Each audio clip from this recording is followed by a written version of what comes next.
বাৰু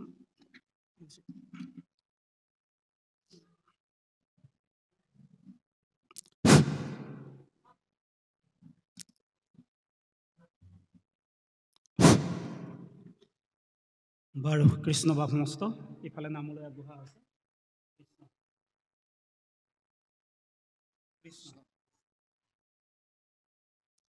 কৃষ্ণ কৃষ্ণ হৰি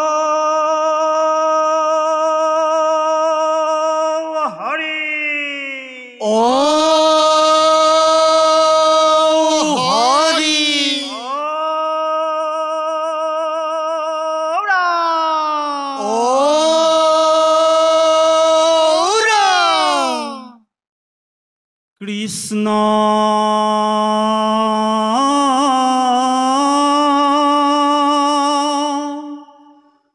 শংকৰ গুৰু হৰি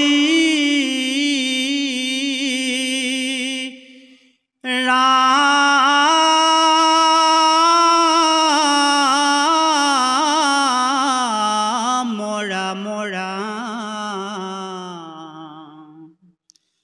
হৰি ৰাম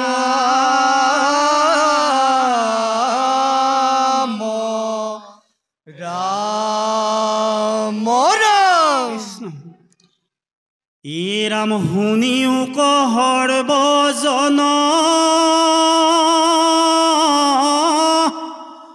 ও পুণ্য কথা ৰামায়ণ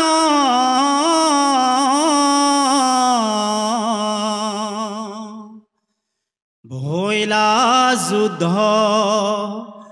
বালি সুগ্ৰীবৰ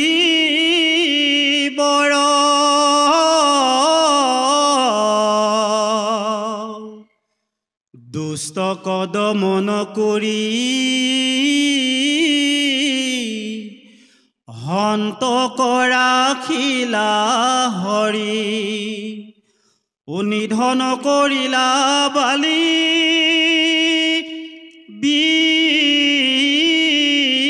বীৰ নিধন কৰিলা বালি বীৰ কৃষ্ণ এ ৰাম ৰাম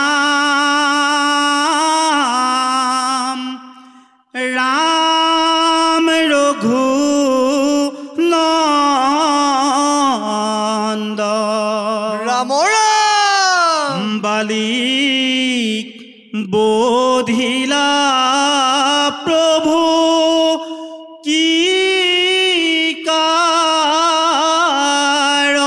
কাৰণ হৰি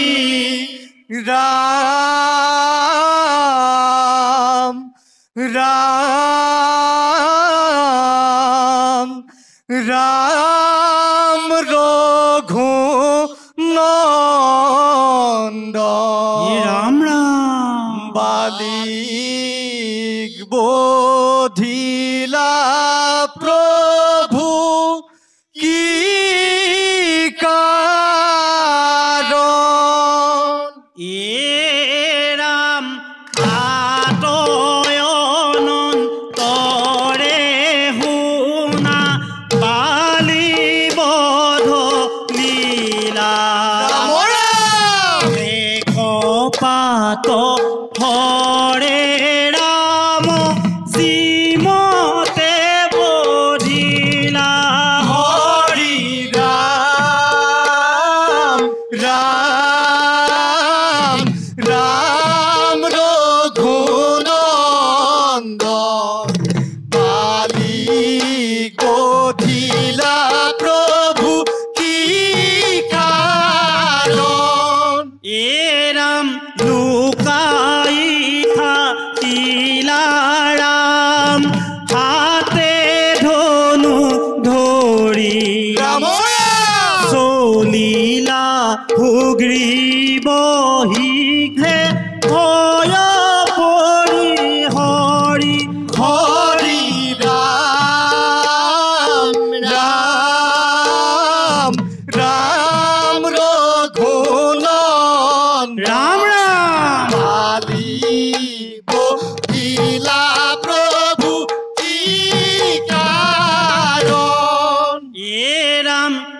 কিষ্কৃন্ধাৰ দ্বাৰে গয়া গৰ্জিতে লাগিলা কালিৰ পুৰীত পাছে চমকিত ভৈলা হৰি ৰাম ৰাম ৰাম ৰঘুনন্দন ৰাম ৰাম বালি গঠিলা প্ৰভু কি কাৰণ ধন হব কৃষ্ণ ৰাম ৰাম এ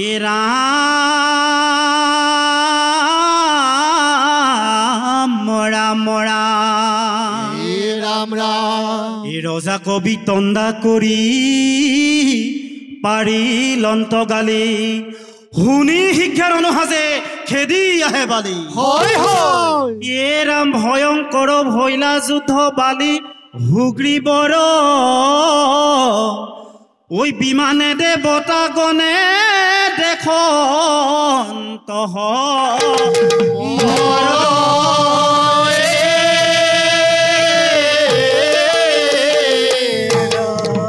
বান্ধৱ কৃষ্ণ ৰাম ৰাম লাগিলে ক ঘূৰ যুদ্ধ বালি হুগ্ৰী বৰ বালি হুগ্ৰী বৰ পদ ভৰে বসুমতী কম্পে থৰা থৰ কম্পে থৰা থৰ লাগিলে গৰুড় যুদ্ধ বালি হুগ্ৰী বৰ বালি হুগ্ৰী বৰ হে ৰাম ৰাম পদ ভৰে বসুমতী কম্পে থৰা থৰ কম্পে থৰা থৰ হে ৰাম ৰাম হুগ্ৰীবে বুলন্ত দাদা আজি দৰ্প হৈৰা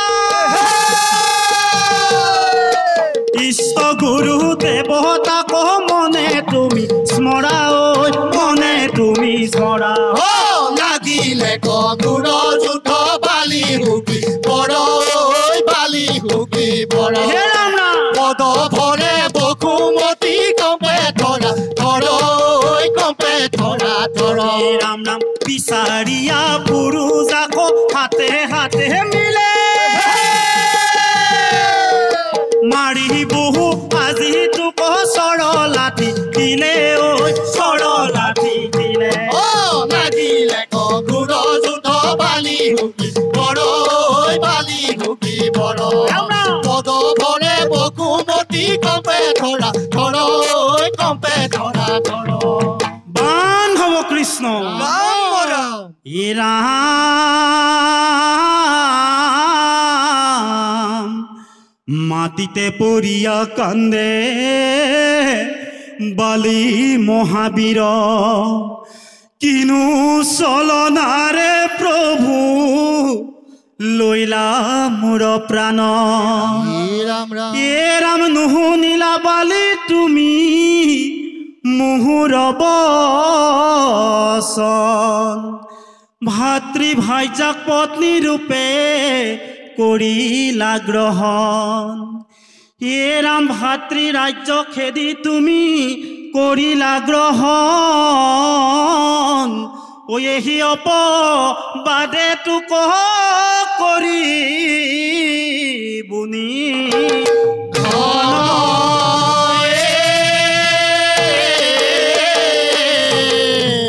হৰিব ৰাম ৰাম এ ৰামচন্দ্ৰ কেলৈনো বধিলা বালিক ৰামচন্দ্ৰ কেলৈনো বধিলা বালি হে ৰামচন্দ্ৰ কেলৈনো বধিলা বালিক ৰামচন্দ্ৰ কেলৈনো বধিলা বালি ৰাম চল চাই হৰ প্ৰভু গুণত জুৰিলা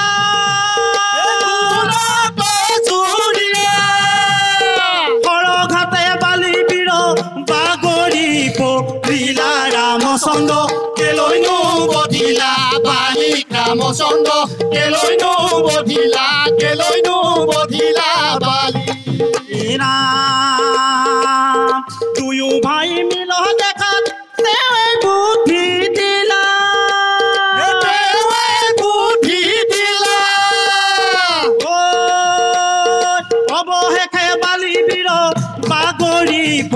বধিলা ৰামচন্দ্ৰ কেলৈনো বধিলা বালিক ৰামচন্দ্ৰ কেলৈনো বধিলা বালি ৰাম হেন জানি নৰলোকে এৰিয়া নকাম এৰিয়া নকাম পাত কছাৰু কদাকি বোলা ৰাম ৰাম ৰাম ৰামচন্দ্ৰ কেলৈনো বধিলা বালিক ৰামচন্দ্ৰ কেলৈনো বধিলা বালি কেলৈনো বধিলা বালি কেলৈনো বধিলা বালি ও ৰাম জয় কৃষ্ণ কৃষ্ণ অপৰাধ বিনাশন তজু নাম নাৰায়ণ জানি নামে পখিলো হৰণে আনগতি নাহিকে মৰণে অপৰাধ ক্ষমা কৰি তুমি দয়াশীল হৰি মোক ৰক্ষা কৰি চৰণে প্ৰভু মোক ৰক্ষা কৰি চৰণে কৃষ্ণ শ্ৰীমন্ত শংকৰ হৰি ভকতৰ জানা যেন কল্পতৰু তাহান্ত্ৰ বিনাই নাই নাই নাই আমাৰ পৰমগুৰু তাহান্ত বিনাই নাই নাই নাই আমাৰ পৰমগুৰু কৃষ্ণ কৃষ্ণ ও হৰি হৰি ও ৰাম ৰাম নামৰ দশৰ অপৰাধখিনি মাৰ্জনা কৰিব কৃষ্ণ কৃষ্ণ বাৰু কৃষ্ণ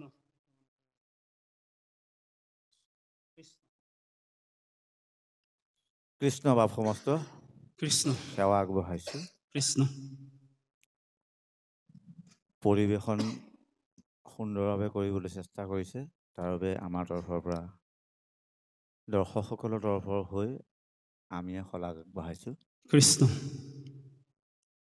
মই দুনাই দুনাই কৰোঁ নমস্কাৰ কৰা প্ৰভু আমাক উদ্ধাৰ হয় কথাষাৰ মই আজি আকৌ এবাৰ কৈছোঁ আপোনাক কৃষ্ণ যদি অসন্তোষ কৰে আমি নকওঁ আকৌ দেই অসন্তোষ নিশ্চয় নকৰোঁ কৃষ্ণ আপোনাৰ শব্দৰ উচ্চাৰণ অকণমান মই আগতেও এবাৰ কৈছোঁ হয় আপুনি বোধহয় শুনিছে নাই শুনা নাজানো প্ৰতিযোগিতাৰ শেষতে থাকিলে শুনিলেহেঁতেন আজি দলৰ সংখ্যা কমটিৰ কাৰণে আমি কথাখিনি প্ৰতিটো দলকে কথা কৈ গৈছোঁ হয় হয় দেই শংকৰৰ শব্দটো আপুনি শংকৰ শংকৰ কৈ আছে শুনিবলৈ অকণমান অসুবিধা হৈ পাইছোঁ শুনিও ক শব্দটো শুনিও ক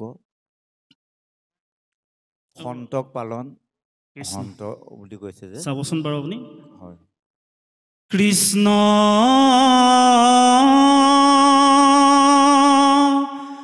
শংকৰ গুৰু হৰি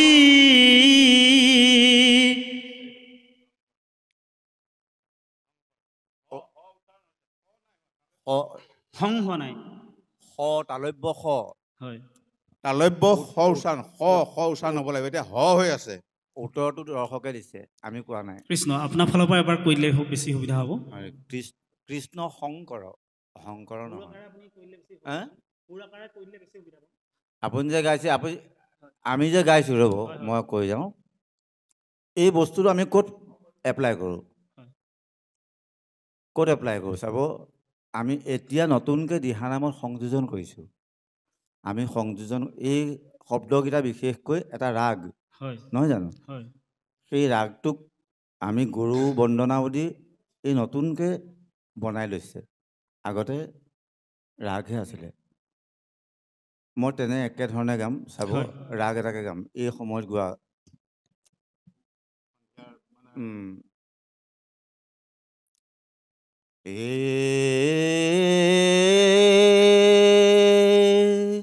কৃষ্ণ শংকৰ গুৰু হৰি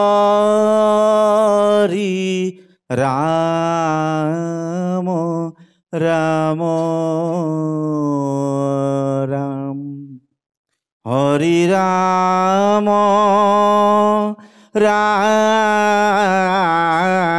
ৰাম ৰাম ও হৰি ৰাম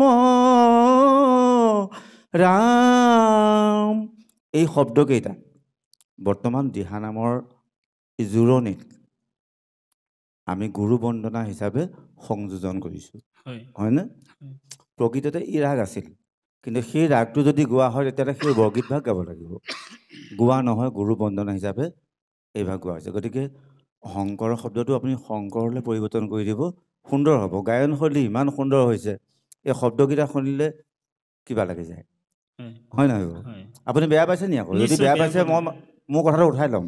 নহয় মই ভুল কৰিছোঁ শুধৰণি বুলি হ'ব ক'ম। বিচাৰিছোঁ হয়তো মই ভুল কৰিছোঁ বুলি ক'ম।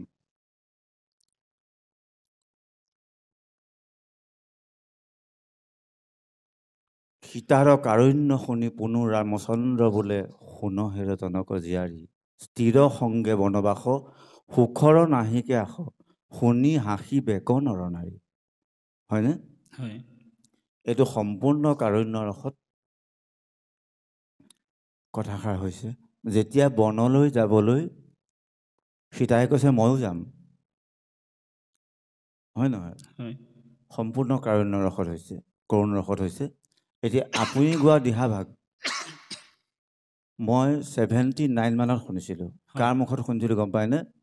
কলামণি সন্দিকৈ নাম শুনিছে? দেৱৰ হয় হয় তেখেতে আমাৰ সত্ৰৰ নামঘৰত 79 চনত চ'ত মাহৰ পূৰ্ণিমা তিথিৰ দিনা সবহুৱা নাম গায়। তেতিয়া আমাৰ তাত শুনিছিলোঁ, আৰু তেতিয়াৰ পৰা এই হৃদয়ংগম হৈ আছে নামষাৰ। হয় ইমান শুনি ভাল লাগে। এই ভাই ৰামনাৰায়ণ আৰু এই ভাগ নাম। মোৰ আজি সেই দৃশ্যটো মানে এইটো আমাক চিত্ৰকল্প বুলিয়ে কৈছোঁ। তেতিয়া সেই তেখেতে থিয় হৈ পেলাই গোৱা ভাৱ ভাষা এতিয়াও মনত আছে মানে। হয় ইমান ভাল লাগে। আৰু শুনি ইয়াত থকা কোনেও বোধহয় বেয়া নাপাব এই নামষাৰ শুনিলে। সেই পৌৰাণিক নাম শুনি ভাল লাগে। আৰু আখ্যানটো টিভি চিৰিয়েলতো সকলোৱে দেখি আছে। হয় আখ্যানটো সকলোৰে আগত দৃশ্যমান হৈ আছে। গতিকে আখ্যানটোক যে জীৱিত কৰা যেন অনুভৱ এটা হয়। এতিয়া মূল কথাষাৰ আপোনাক সোধোঁ, কৃষ্ণ আপুনি গোৱা এই নামভাগত তিনিটা ৰস সন্নিৱিষ্ট হৈ আছে। হয় সেই ৰস তিনিটা যদি জনাই আমি সন্তোষ হ'ম। কিন্তু মোৰ প্ৰশ্ন নহয় আকৌ দেই, গম পাইছোঁ মই জানিব বিচাৰিছোঁ আপুনি কোনটো ৰসত ৰাইজক বিলাবলৈ লৈছে। তিনিটা ৰস বিশেষকৈ হয় ভক্তি ৰসটোক বাদ কৰি পেলাই তিনিটা ৰস আছে। নৱৰসৰ তিনিটা ৰস ইয়াত সংযোজন হৈ আছে, তাৰ ওপৰঞ্চি ভক্তি ৰসটো আছে। হয় সেই তিনিটা ৰসত আপুনি কোনটো ভাৱত প্ৰকাশ কৰিবলৈ আগবাঢ়িছে বাৰু? ইয়াত আচলতে জনাই নজনাই কোৱা হৈছে কৃষ্ণ। কৃষ্ণ। আমি প্ৰথমতে এই নামষাৰ এটা কৰুণ ৰস, হয় তাৰপিছতে মাজতে সৃষ্টি হৈছে বীৰ ৰস। কাৰণ ইয়াত বীৰ ৰসাত্মক দুজন ব্যক্তিৰ মাজত যুদ্ধ হৈছে। ই সম্পূৰ্ণ বীৰ ৰসৰ এটা নাম হয়, সেইকাৰণে বীৰ ৰস প্ৰকাশ হৈছে। আৰু লগতে ভগৱান শ্ৰীৰামচন্দ্ৰ যিহেতু আছে, তেখেতৰ কাৰণে আমি যিটো ৰস প্ৰকাশ কৰিব লাগে, সেই ৰসটো মোৰ মনলৈ অহা নাই কি বুলি কোৱা হয়। এই তিনিটা ৰস মই সেইটো সেইটো বিচৰা নাই। আপুনি যদি ক'বলৈ হয়তো গৈছে ভক্তি ৰসতে পৰিব। সেই ভগৱানৰ কাৰণে ভক্তি আপুনি কৈ গৈছিল হয় সেই কথাটো ভক্তি ৰস। মই সেইটো বিচৰা নাই। তেখেতৰ কাৰণে যিটো ভক্তি ৰস বুলি ভাবিছোঁ, এই তিনিটা হয় নহয় হয় নাজানো। হয়, মই সেই ভাগ বিচৰা নাই। মই আগতে কৈছোঁ যে হয় হয় এই ভক্তি ৰসটোক বাদ কৰি আৰু তিনিটা ৰস সোমাই আছে ইয়াত, হয় হয়নে? হয় ইয়াত আপুনি নিজেই ভাবক এটা কথা, যুদ্ধখন হৈছে, হয় ক্ৰোধ হ'ব লাগিব, হয় ক্ৰোধ হয় বীৰ নহয়? ৰস প্ৰকাশ পাব লাগিব। নহয়, বীৰ ৰসটোৰ ওপৰত আৰু এটা আছে, ক্ৰোধ হ'ব লাগিব, ক্ৰোধ হ'ব লাগিব। হয় নহয়? হয় ক্ৰোধ হ'লে বেলেগ এটা ৰস নিগৰিত হ'ব। হয় আপুনি মোৰ লগত যুদ্ধ কৰিবলৈ আহিছে, ৰৌদ্ৰ ৰসটো সোমাই আছে। হয়। গতিকে আমি এই কথাখিনি অকণমান চাব লাগে। কি কাৰণে চাব লাগে গম পায়নে? কৃষ্ণ, এইখিনিতে ক'ব বিচাৰিম, কওক। আজি যিষাৰ নাম গোৱা হৈছে, হয়। মই যিটো পৰিৱেশন কৰা হৈছে, হয়। আপুনি দেখিব কোনো কাৰণত মই অংগী ভংগী প্ৰকাশেই কৰা নাই। নাই কৰা। কিয় কৰা নাই? মানে বিভিন্ন মঞ্চত ঘূৰি গম পাইছোঁ মই বেছি অংগী ভংগী কৰা হৈছে, বেছিকৈ ক্ৰোধ দেখুওৱা হৈছে। আপোনালোকে নিশ্চয় ভিডিঅ'বিলাকত দেখিব, মই আজি আটাইতকৈ চাগে বেছি ভক্তি ৰসত গোৱা আগতে হৈছে। মানে এই কথাটো মানে ইমানেই বেছি কাৰ মূৰলৈ আহিছে, বা মই যিবিলাক ভিডিঅ'বিলাকত ইমানেই বেছি কমেণ্ট দিছে যে এই লাগিলে কওক ঘূৰ যুদ্ধ, এইটো দেখোন ভাওনা কৰি পেলালে। কালিলৈ এঠাইলৈ গ'লোঁ, এইটো দেখোন ভাওনা আছিলে, আপুনি দেখোন কিবাহে কৰি পেলালে। মানে না জল না স্থল অৱস্থা, যিমান দিনৰ পৰা গোৱা হৈছে নামঘাট, মানে কাঁড় সোমাই নিশ্চয় ভীষ্মতকৈ চাগে মোৰ গাত বেছি কাঁড় সোমাই আছে নেকি মোৰ দেহত। কিন্তু 10টা আঙুলিয়ে 10টা কম্পিউটাৰ হয়। বা 10টা মোবাইল চলাব লাগিব তেতিয়াহে হয়। উত্তৰ দি শেষ কৰিব পাৰিব হয় নহয় জানো হয় হয় এই সেইকাৰণে চবৰে মানি চবৰে কথা মানি আজি একেবাৰে কিবা শান্তশিষ্ট হৈ কিবা নামখৰ গোৱা আগতে লাগিছে আজি নিশ্চয় বহি থকা ৰাইজেও দেখিছে মই কিবা ধেনুকাৰ মাৰিবলৈ লোৱা নাই মই স্বৰ গুৰু এনেকুৱা দেখুৱাওঁ সেইবিলাক কৰা নাই কাৰণ দিহানামৰ মাজতে নহয় কিন্তু ইয়াত নামখাৰে কৈছে বীৰস উম, বিচাৰিয়া ফুৰুজক হাতে হাতে মিলে মাৰি বহুতো আজিটোক চৰলা ঠিকিলে এইবোৰ দেখুৱাইছিলোঁ কিন্তু আজি সম্পূৰ্ণ তাৰ পৰা বিৰত আছোঁ বহুতখিনি মই হস্ত বিনিয়োগটো বিচৰাই নাই মই হয় আগতো কৈছো আপুনি বোধহয় আগৰ দলকেইটাক চাইছে নাই নাজানো বীৰসটো প্ৰকাশ কৰিবলৈ উম, লগালগ মানে হাত মুখ উঠি আহে অথচ সেইটো কৰিবলৈ যাওঁতে এইবিলাক যদি পৰি থাকে উম। মুখখনে তোক মাৰিম ৰহ সেই বুলি কৈ যদি মই এনেকৈ থাকোঁ কিন্তু প্ৰকাশ নহয় মই আমি যাৰ বাবে আজি শান্ত হৈ থাকিব লগা হৈছে ধন্যবাদ আপুনি আপোনালোকক হস্ত সকলোকে বিনিয়োগ কোৱা হৈছে, নকৰাৰ আজি কাৰণে অকণমান ধন্যবাদ জনাইছো পৰিৱেশনটো এনেকুৱা কৰিবলগীয়া হৈছে সকলোৰে কথা শুনি আছোঁ মোবাইলে চোবাইলে পাই আছোঁ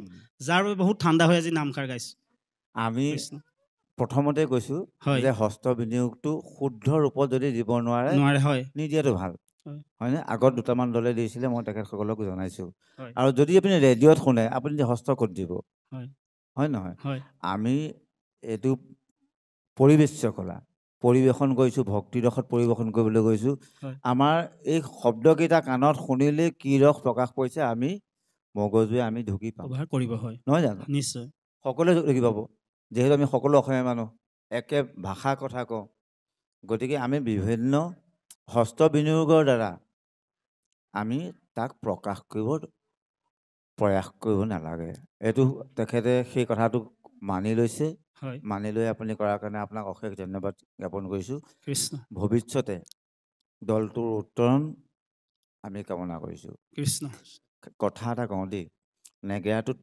অকণমান বজোৱাচোন এচাত তালিখনত মানে মোৰ ক'বলৈ নালাগে মই তালিখন বিচাৰিছোঁ খোলৰ তালিখন মাৰচোন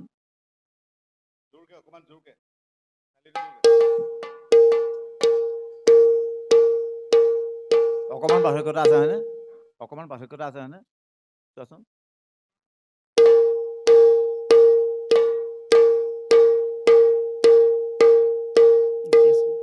প্ৰায়ে মিলিছে অকণমান অকণমান আছে ইমান বজোৱা হ'ল যে সেইকাৰণে অকণমান হেৰি আছে অকণমান বিশেষ নাই অকণমান আছে আৰু বজোৱা পাছত সেইকণ থাকিব পাৰে দেই প্ৰথম অৱস্থাত নাথাকে কাৰণ কেলৈ এতিয়া ৰোৱাও হ'ল অকণমান সময় এই কথাটোকে মই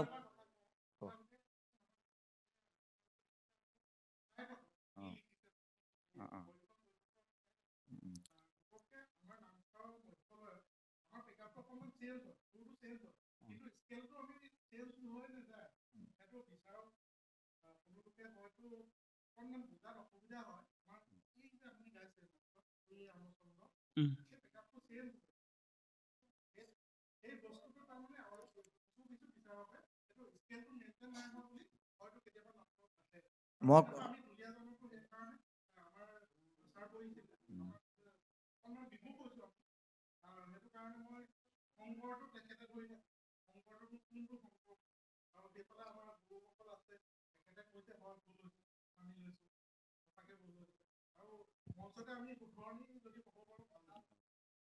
মই কৈছোঁ নেকি আপোনালোকৰ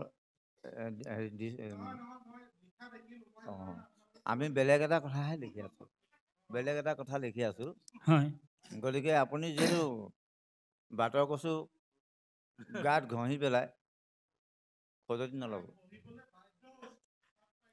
অঁ অঁ আপুনি দুটামান নোট অকণমান তলত গাব কি ক'লে দুটামান নোট তলত গাব হয় দেই উপদেশ গাওঁতে ওপৰৰ নোটখিনি গাওঁতে অকণমান টনা আজোৰা হৈছে হয় হয়নে টনা আজোৰা কৰিব নালাগে আপুনি একদম দুটা মই নোটমান আজি তলত যদি গায় যথেষ্ট কষ্টও পাই আছোঁ যোৱা কষ্ট নিশা হৈছে সম্পূৰ্ণ কাহ থাকিলে আজি মানে গাঁৱতে হয়তো মাত ফাটি গৈছে যাৰ বাবে শব্দটো অকণমান মই জটিলতা পাইছোঁ নিজেই সেইকাৰণে আপুনি স্কেলটো অকণমান তলত ল'ব হয় তলত ল'লে ওপৰৰখিনি গাবলৈ অকণো অসুবিধা নহয় হয় হয় নহয় বাৰু হয়। সেইটো অকণমান চেষ্টা কৰিলেই হ'ব নিশ্চয় প্ৰথমতে অকণমান তলত ল'ব লাগে দুটামান নোট আপুনি তলত যদি লয় হাৰমনিয়ামখন লৈ ল'ব হয় হাৰমনিয়ামখনৰ চি স্কেলটো হয় চি স্কেলত ধৰি পেলাই আপুনি গাব নিশ্চয় চিটকৈ ওপৰলৈ নিনিব চি চাৰ্পলৈও নিনিব হয় চি স্কেলটোত ধৰি পেলাই আপুনি নামষাৰ গাব আপুনি আপোনাৰ কণ্ঠত কোনো অসুবিধা নাপায়, কষ্ট নাপায়, নিশ্চয় একদম নিশ্চয়। সুন্দৰকৈ যাব। আৰু কিবা ক'বনে আপুনি? হয়, এই শব্দ উচ্চাৰণৰ কথাটো হয় মই প্ৰথমবাৰ বতাহগুলিত কৈছিলোঁ, হয়নে? গুৱাহাটীৰ বতাহগুলিত হয় যে শুদ্ধ উচ্চাৰণ শংকৰ, হন্ত, সুগ্ৰীৱ এনেকুৱা উচ্চাৰণবোৰ আচলতে কি হৈছে মানে এইটো আমাৰ অসমীয়া ভাষাটোত এই শব্দবোৰ খুব মানে প্ৰাণস্পৰ্শী। হয় হয় প্ৰাণস্পৰ্শী শংকৰ, এতিয়া কৃষ্ণ শংকৰ এইটো হ'বলা শংকৰ শংকৰ শংকৰ পাৰ্থক্য কিমানকণ আছে? এতিয়া সুগ্ৰীৱ সুগ্ৰীৱ হন্ত হন্ত কিমান পাৰ্থক্য হৈ গৈছে এই কথাবোৰ। আৰু বিশেষকৈ এতিয়া অকণমান মানি ল'বলৈ এইকাৰণে অসুবিধা হৈছে আমাৰ, কাৰণ অসমীয়া ভাষাটোক ভাৰত চৰকাৰে ধ্ৰুপদী ভাষা কৰি অৰ্থাৎ শাস্ত্ৰীয় ভাষা হিচাপে স্বীকৃতি প্ৰদান কৰিলে। আমি গৌৰৱান্বিত নহয় জানো? হয়। অসমীয়া জাতি হিচাপে আমি গৌৰৱান্বিত, কাৰণ আমাৰ ভাষাটোক ভাৰতবৰ্ষত মানে ভাৰতবৰ্ষতে নহয়, এতিয়া বিশ্বত পৃথিৱীত এটা শাস্ত্ৰীয় ভাষা হিচাপে ভাৰতবৰ্ষই স্বীকৃতি দিছে। যদি আমি অসমীয়া মানুহ হৈ পেলাই আমি যদি শুদ্ধ উচ্চাৰণটো আমাৰ ভাষাটোক যদি শুদ্ধকৈ উচ্চাৰণ কৰিব নোৱাৰোঁ, তেতিয়াহ'লে দুৰ্ভাগ্য নহয় জানো বাৰু? সেইকাৰণে এই মই নলবাৰীতো কৈছিলোঁ নহয়, এই কথাখিনি নলবাৰীতো কৈছিলোঁ, এই কথাখিনি কৈছিলোঁ। আৰু কথা হয় কি, মই এটা বিনম্ৰভাৱে অনুৰোধহে জনাম এই নামষাৰ সলনি কৰিবলৈ, নামষাৰ আৰু ভৱিষ্যতে ক'ৰবাত পৰিৱেশন কৰিবলৈ যাতে এভাগ নাম সলনি কৰি লোৱা হয়। নামষাৰ প্ৰকৃততে আচলতে দিহানামৰ শাৰীত ভাবিবলৈ গ'লে পৰাই নাই এইটো। আমাৰ এই মহন্ত ছাৰে কৈছে এইটো সবহুৱা নাম, প্ৰকৃততে সবহুৱা নামৰ ভিতৰতহে পৰে। আচলতে কাহিনী এটাহে কাহিনীটো, আৰু ইয়াত উপদেশবোৰ উপদেশটো কম, ইয়াত উপদেশটো একেবাৰে নাই, উপদেশ হয়। কম আছে। সেইকাৰণে নামষাৰ সলনি কৰি ল'ব মই বিনম্ৰ অনুৰোধ জনাইছোঁ। বিশেষকৈ সুমনকতো ভালকৈ জানো আৰু মানে নামষাৰ সলনি কৰি ল'লে ভাল হ'ব, মানে উপদেশ থকা নাম এষাৰ আৰু যাতে মানে দিহানাম কথাটো হয়। এনেকুৱা হৈছে, এই নামষাৰ বহুত পুৰণি আছিলে, হয় এইবিলাক নাম লাহে লাহে লুপ্ত পাব ধৰিছে। হয় আজিকালি যিবিলাক নাম শুনিছোঁ হয়তো সৃষ্টি কৰি লৈছে, কিন্তু এই শাৰত নাম একেবাৰে হয় কণ কণ শিশুসকলৰ পৰা আঁতৰি যাব বুলি ভাবিহে গাই থকা হৈছে। হয় হয় কথাটোবোৰ এনেকুৱা হয়, মানে সেই সময়টোত এতিয়া আমাৰ মহন্ত ছাৰে কৈছে কলামণি সন্দিকৈদেৱ, আমাৰ ডিম্বেশ্বৰ লাহন, হয় সুহাই খনিকৰ, এইবোৰ ধনীন গগৈ, হয় এইসকলক আমি একেবাৰে ওচৰৰ পৰা লগ পোৱা, হয় একেবাৰে ওচৰৰ পৰা। আৰু এতিয়াও বহু তেনেকুৱা অভিজ্ঞ ব্যক্তি গাঁও অঞ্চলবোৰত এতিয়াও সোমাই আছে। আমি এইসকলক বিচাৰি ওচৰ চাপিছোঁ, কাষ চাপিছোঁ, তেখেতসকলৰ পৰা কিছু বস্তু আমি সংগ্ৰহ কৰিছোঁ। আৰু ঘটনাবোৰ এনেকুৱা হয়, সেই সময়টোত এই নামবোৰ গাই থাকোঁতে যিসকলে গাই আছিল, তেখেতসকলে ইয়াৰ সংগীতৰ যিটো ধাৰা, সংগীতৰ যিটো দিশ, সেই দিশটোৰ কথা ভবা নাছিল। হয়। মুখে মুখে চলি আছে, গাই আছে। কিন্তু ইয়াত যে এটা সংগীত সোমাই আছে, সংগীত বস্তুটো যে আমাৰ গোটেই বস্তুটো পৰিৱেশন শৈলীটোৰ ওপৰত যে ইয়াত নিৰ্ভৰ আছে, এই কথাবোৰ তেতিয়া ভবা নাছিল। হয় আচলতে গাই গৈ আছিল আৰু মুখে মুখে চলি আহিছিল, গাই আছিল। কিন্তু অনাক্ষৰী চহা শিল্পীসকলে গাই আছিল। কিন্তু এতিয়া আমাৰ বস্তুবোৰ যেতিয়া আমি এটা প্ৰতিযোগিতালৈ আহিলোঁ, কাৰণ 90 দশকৰ পৰা প্ৰতিযোগিতাৰ প্ৰয়োভৰটো 90 দশকৰ পৰা হৈছে। প্ৰথম আমাৰ যোৰহাটত 90 চনত প্ৰথম আমাৰ কেন্দুগুৰিত এই দিহানাম প্ৰতিযোগিতা প্ৰথম পাতিছিল। মানে শংকৰদেৱৰ জন্ম জয়ন্তীৰ লগত সংগতি ৰাখি 7খন গাঁৱৰ মানুহ মিলি লৈ পেলাই প্ৰথম আমাৰ যোৰহাটতে পাতিছিল বুলি মানে অকণমান তথ্য কয়, আৰু মানে আমাৰ যোৰহাটৰ ব্যক্তিসকলে কিছু কয়। কিন্তু সেই সময়ৰ পৰা আমাৰ প্ৰতিযোগিতাৰ বস্তুটোলৈ যেতিয়া আহিল, আমি এতিয়া গোটেই দিশবোৰ অকণমান আমি চাবলগীয়া হৈছে। এই ক্ষেত্ৰতেই দিহানাম সংৰক্ষণ মঞ্চ নামেৰে এটি সংগঠন অসমত জন্ম হৈছে, আপোনালোকে নিশ্চয় গম পাইছে। আৰু সেইকাৰণে আমি গোটেই বস্তুবোৰ এতিয়া একীকৰণৰ কথা আমি চিন্তা কৰা হৈছে। আমাৰ অহা 6 আৰু 7 জানুৱাৰীত আমি প্ৰথম প্ৰতিষ্ঠা দিৱস, আৰু আমাৰ প্ৰথম বাৰ্ষিক অধিৱেশন আমি ৰঙিয়াত পাতিবলৈ মানে যুঁজা চলিছে। আদৰণি সমিতি ইতিমধ্যে গঠন হ'ল আৰু সেইকাৰণে আমি গোটেই বস্তুবোৰ মানে আমি অসমৰ যাতে শদিয়াৰ পৰা ধুবুৰীলৈ এক হয়। আৰু এতিয়া আমাৰ সুমনে কৈছে যে বিচাৰক ভেদেই বিভিন্ন ধৰণৰ মন্তব্য। কোনোবাই ক'ব গামোচাখন ল'ব লাগে, কোনোবাই ক'ব কোনো গামোচাখন ল'ব নালাগে, কোনোবাই ক'ব চেলেংখন ল'ব লাগে, কোনোবাই ক'ব নালাগে, কোনোবাই ক'ব আসনখনত সেৱা এটা কৰিলে হ'ব, কোনোবাই ক'ব মোহাৰ মাৰি ল'বা। এই বস্তুবোৰ সাধাৰণতে আমি কিছুমান পাতি লোৱা হৈছে, আমি নিজে নিজে পাতি লৈছোঁ। ইয়াৰ বৈজ্ঞানিক কিবা দৃষ্টিভংগী আছেনে নাই, আমি এই দিশবোৰ লক্ষ্য কৰিব লাগে। বিশেষকৈ আমাৰ উঠি অহা প্ৰজন্ম আৰু দিহানাম যিসকলে গাই আছে, দিহানাম শিল্পীসকলে, আমি অন্ততঃ ভাবিব লাগিব কথাখিনি, কাৰণ তেতিয়াহে আমি একীকৰণ কৰিব পাৰিম। কাৰণ একে হ'ব লাগিব। শদিয়াত যিটো নাম গাইছে আমাৰ ধুবুৰীটো একে নামে হ'ব লাগিব, একে বাদ্যই হ'ব লাগিব, একেখিনি লয়তে যাব লাগিব। আমি সেইকাৰণে ভাবিছোঁ কথাখিনি। আমাৰ যথেষ্ট আমি কষ্ট স্বীকাৰ কৰিছোঁ, গাঁঠিৰ ধন ভাঙিছোঁ, আমি বিভিন্ন সভা সমিতি পাতিছোঁ আৰু অসমৰ 24খন জিলাৰ প্ৰতিনিধি একগোট হৈছোঁ আমি। আমাৰ শিৱসাগৰ জিলাৰো প্ৰতিনিধি জিলা সমিতি গঠন হৈ আছে। আমাৰ সেয়া উদয় শংকৰ গগৈ আমাৰ মুখ্য সাংস্কৃতিক সম্পাদক, দিহানাম সংৰক্ষণ মঞ্চৰ মুখ্য সাংস্কৃতিক সম্পাদক। আমাৰ সংগীতা বৰা আছে, তেখেত শিৱসাগৰ জিলা সমিতিৰ কেন্দ্ৰীয় সদস্যা। আমি কৰ্ণধাৰ সমিতিৰ, দিহানাম সংৰক্ষণ মঞ্চৰ কৰ্ণধাৰ সমিতিৰ আমি এগৰাকী সদস্য আৰু নিয়মাৱলী আৰু সংবিধান প্ৰণয়ন সমিতিৰ 3জনীয়া যিখন সমিতি তাৰ এগৰাকী অন্যতম সদস্য। আমাৰ শিৱসাগৰ জিলাৰ লোহিত সন্দিকৈ, যোৰহাটৰ আমি মহাধম আৰু লখিমপুৰৰ মুনীন্দ্ৰ শইকীয়া, আমি 3জন নিয়মাৱলী আৰু সংবিধান প্ৰণয়নৰ ক্ষেত্ৰত আমি কিছু খচৰা কৰি পেলাই আমি কেন্দ্ৰীয় সমিতিত আমি হেৰি কৰা হৈছে, কেন্দ্ৰীয় সমিতিলৈ আমি হস্তান্তৰ কৰা হৈছে আৰু কেন্দ্ৰীয় সমিতিয়ে সেইখিনি উন্মোচনো কৰিলে। কিন্তু সংশোধনীৰ ৰূপত আমি এতিয়া জিলা সমিতিয়ে সংশোধনী দি আছে সেইখিনি। এইটো আমি দিয়াটো যে শুদ্ধ হ'ব সেইটো আমি বিচৰা নাই, সকলোৰে সহমতত এটা সুস্থিৰ ব্যৱস্থা হওক, আমি তাকে কামনা কৰিছোঁ।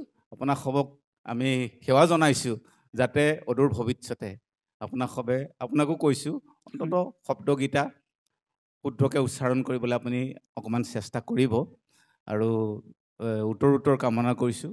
ভৱিষ্যতে আকৌ লগ পাম নিশ্চয়। আপোনাক সকলোকে ধন্যবাদ জ্ঞাপন কৰিলোঁ। ধন্যবাদ। বাৰু।